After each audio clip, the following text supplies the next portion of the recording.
So, I like provocative titles. I like to be provocative. I think life is, I don't know what, it's not worth being in the middle ground. It is. But it's good to go to the edge, to explore safely, and then come back with all the insights.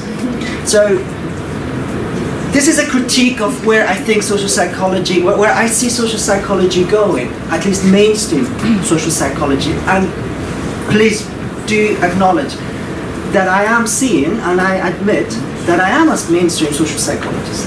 In parts, I'm very much an experimental social psychologist. But that doesn't define my entire identity as a researcher. So what keeps me sometimes awake is that I think as a field, social psychology, political psychology, we might be missing great opportunities. One thing that attracted me to social psychology, to becoming a scientist, was I used to be a community worker in Belfast. Before that, I used to live in Afghanistan. So it was about impact, the impact that we can have through science. People have plenty of opinions, right? Especially in this part of the world. And as a Spanish friend of mine said, opinions are for free. And we can offer advice. But, how do we navigate through difficult, challenging contexts? What are the right choices? And for me, science was a beautiful anchoring point. But, there's a big but. Increasingly, I'm getting a bit disappointed. I go to various conferences, mainstream conferences for me, and unlike my partner, who's a vision scientist, gets all excited. I get disappointed, I get depressed. And the question for me is am I the wrong person in this field, or is the field going in the wrong direction? So let's go back to basics. If you were trained in psychology, one of the things that we train you is method. And from day one we talk about the methodological choices we make when we plan and design and implement a study. There is no perfect design. Experiments can tell us, from experimental designs we can infer causation, but they're limited. From qualitative we can get in-depth insights, but again they have their own limitation. And so it's a compromise that we navigate through. And that's fine, that's old hat, but not telling you anything new. What I think is missing in those classes, though, is this tension. When you make that compromise, when you make that methodological choice, do we ever consider social significance as a dimension that will or should, ought to influence those decisions? We can design a beautifully perfect study. It won't change a single person's mind. So social significance as a parameter should be taken into consideration, I argue, in this talk. What are the ignored questions? Well, as I started off my talk, is I think we don't reflect enough about, we just take it for granted. We spent, and thanks to Noor, a beautiful workshop, thinking intensively, working hard, conceptualizing. We never really ask, why are we in this room? What motive, what brings us into this room? And why do we have these preferences? Oh, let's start this way or not that way. I think the other question is, and it's not the what only, but the second question is the how. Okay? Once you decide a topic, we need to ask ourselves why we chose to focus on that topic, but then the second question is also how. And here's what I argue. That relationship, as psychologists, as scientists, we ignore. To what extent the what determines the how, and vice versa. Okay? I'm interested in people's perceptions, interaction in context of violent conflict. Okay? To what extent does that topic, that content, lends itself to experimental work versus qualitative work? Here's my position. This is actually based on a position talk, which is a beautiful format that sometimes you get offered in German conferences. I argue that, at least in my experiences, and I give you some anecdotal evidence to back it up, that in psychology, it's the how that determines what we study. And I find that that's highly problematic, which will hopefully become clear throughout this talk.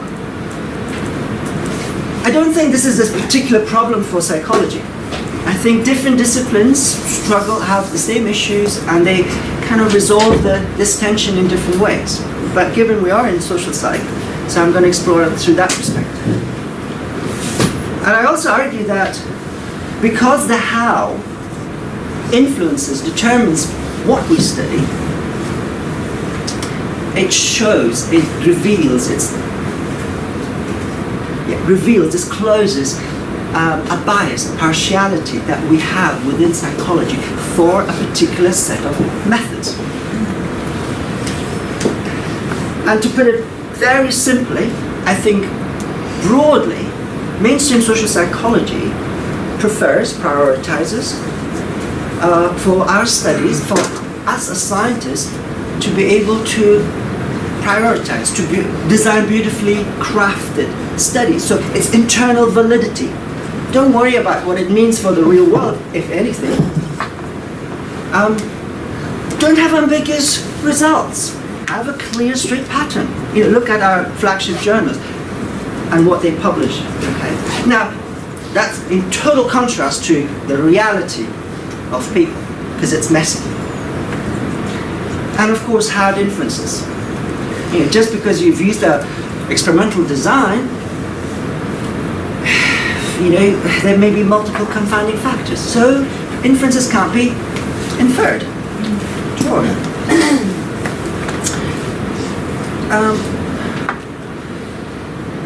Review evaluations is one kind of anecdotal evidence that I refer to. I think, yes. So actually, Noor talked a lot already about it.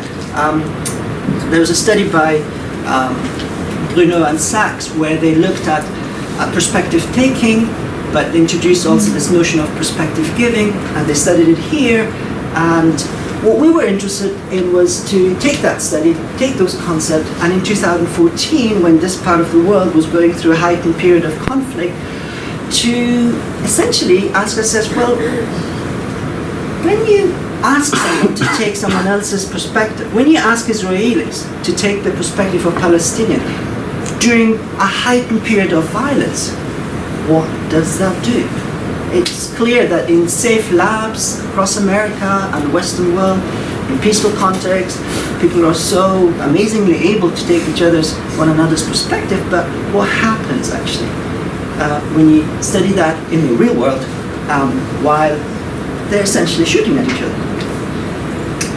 We had a very brave research assistant who assisted us with data collection. So it was a real experimental design, 3 conditions: control, perspective taking versus perspective giving. And we asked train passengers traveling from Haifa to Tel Aviv. There were lots of excitement. Different respondents responded differently, including bringing a train to a halt and accusing the poor research assistant of all sorts of things. She always dragged her 7-year-old little cute son as a way of not getting attacked, which I guess was very ethically questionable practice.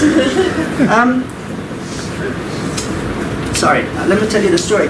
We submitted it to SOC. What we found essentially is that a manipulation during that time, it failed, the perspective taking and perspective giving had no differences in terms of the manipulation. But what we found, what I thought was interesting, is that it backfires. So when we ask Israelis in the perspective taking condition, can you take the perspective of the out group? It affected their mental health, actually. They showed more symptoms of post-traumatic stress. So we thought, there's a novel connection. We're establishing the link between perspective taking and mental health. And look, when you go to the field, collect data from real people, there's an interesting finding. Yeah, the manipulation didn't work, but we do find this effect. It backfires. And it's non-intuitive, but it wasn't done before. So we sent it to Journal of Experimental Psychology, and we got the nicest rejection ever from not the current head of the chief editor, but it was a previous one. with the comment that this is exactly the kind of stuff social psychology should be doing, congratulations, but I'm going to have to reject this, because what you really need to do is, you need to run the same study, ideally with the same participants, at the time when there's no conflict. I was overwhelmed that the editor had the confidence in me to stop the whole conflict for a week so that we can run the experiment. So it was a ridiculous rejection. And I'm not saying that because you're personally involved and your emotions stuff, but that is how it was too messy. It was your experimental manipulation didn't work, and any other effects were ignored. In my spare time, I volunteer for an organization called the Samaritans in the UK. It's a telephone helpline, and it offers emotional support for people who are so distressed in society that they want to end their life. So they want to commit suicide. Do you have something similar here in this room? Yeah. No. Guess how many calls we get per year? This is a test if you're still awake. 100,000. More. 150. 5 million a year. These are some statistics across the world. 800,000 people commit suicide. In the UK and Ireland, these are the figures from 2016. And what I find really interesting is, terrorism or death by terrorism is a very salient thing across the UK and other parts of the world. But compare the two figures. 6,581 committing suicide. And compare the period 2001 and 16, 53 died through terrorism. It gives you the sense of proportion. Irrespective of that, wouldn't you think as a field that is committed to understanding urgent societal issues, we should be studying suicide? Well, what you find is it's conspicuously absent in our flagship journals. So I had just browsed through JPSP and all the other big journals, and it's absent. I mean, even if in JPSP there were, I think, about 3 papers, but they weren't even about suicide. Now you might argue, hey, this is clinical stuff. Go away. You should have become a clinical psychologist if you're interested in studying suicide. I think that's you can argue that, sure. But one of the biggest predictor of suicide is when individuals feel trapped.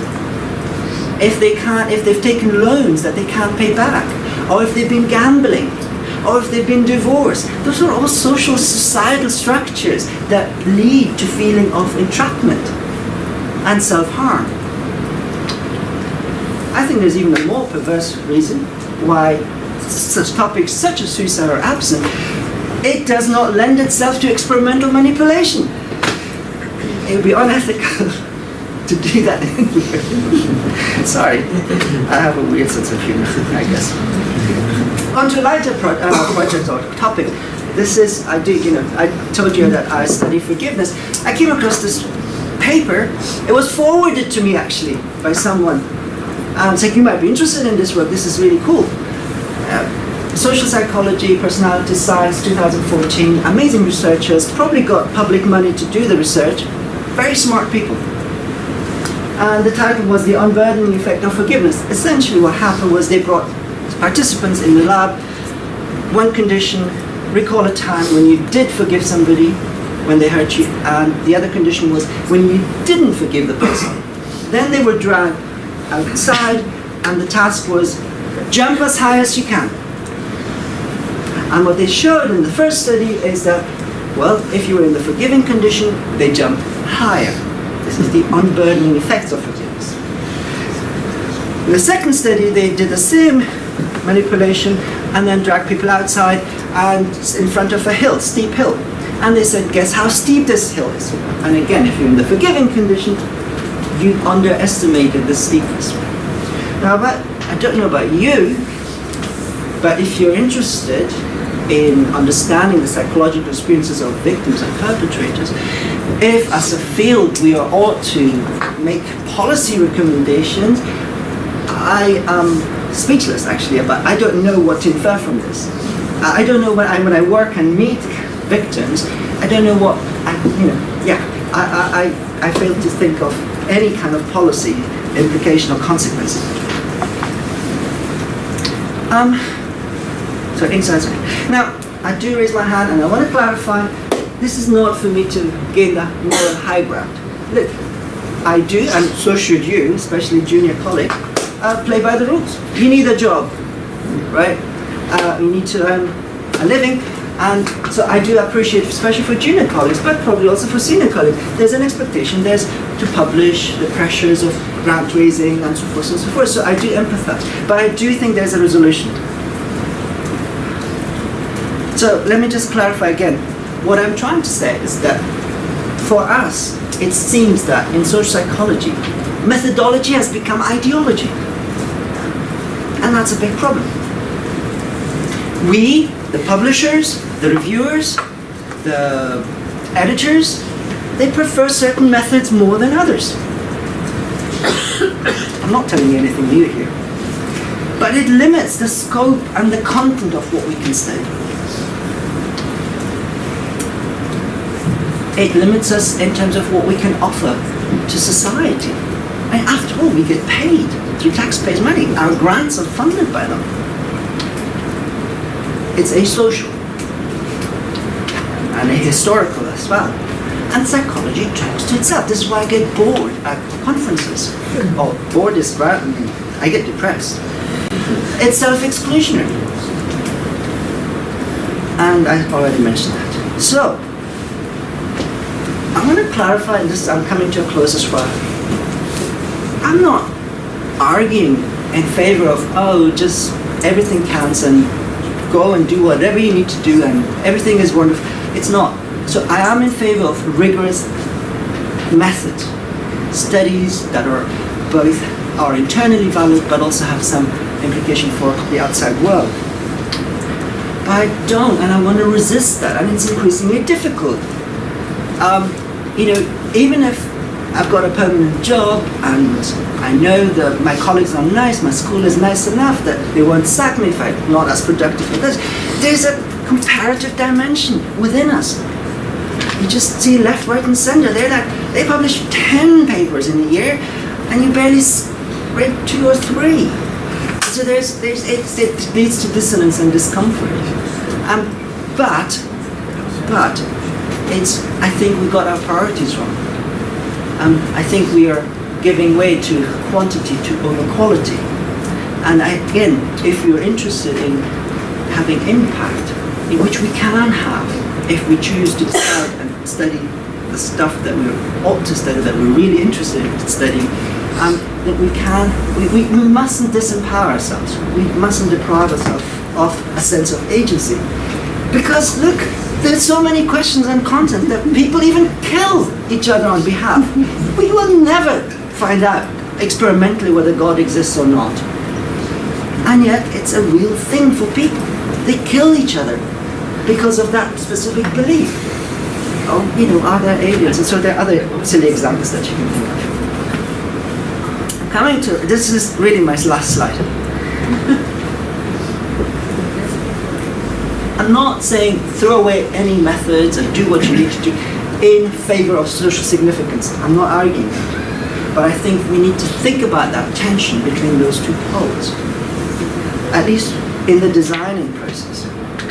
We need to make the internalized values that are passed on to us, maybe from our supervisors, maybe from the editors, maybe from the reviewers. We need to make them explicit so we can discuss why certain things get rejected and other things get published. And it goes, of course, beyond the publication business. It's about evaluating the impact of the fieldwork. It's what we do. It shouldn't have some implication, consequences, and connection to the outside world. And one way that I'm exploring through which a lens that I'm increasingly using is lay people's perception. That's if we started from there, that's one way. I'm not saying it's the way. So I ran recently a very, very, very amazing project. Even I can say that, and I'm not usually feeling proud about things that I do, but it was a 5-year project, Hong Kong, Italy, UK, And I was talking to Danny about it yesterday. You know, one of the things that you find in conflict resolution is the importance of trust. Everyone will tell you how important trust is. It's the first casualty when conflicts start, and it's the hardest thing to rebuild. But no one, at least the literature that I've read, has ever told me what are the components, what do I need to do in order to gain your trust? Or how can I detect people's trustworthiness accurately? So we started with lay people's perception. We conducted about 15 studies across cultures. And, you know, in the face of replication crisis, we were able to replicate even experimental effects across contexts, across 10 studies. Thank you very much.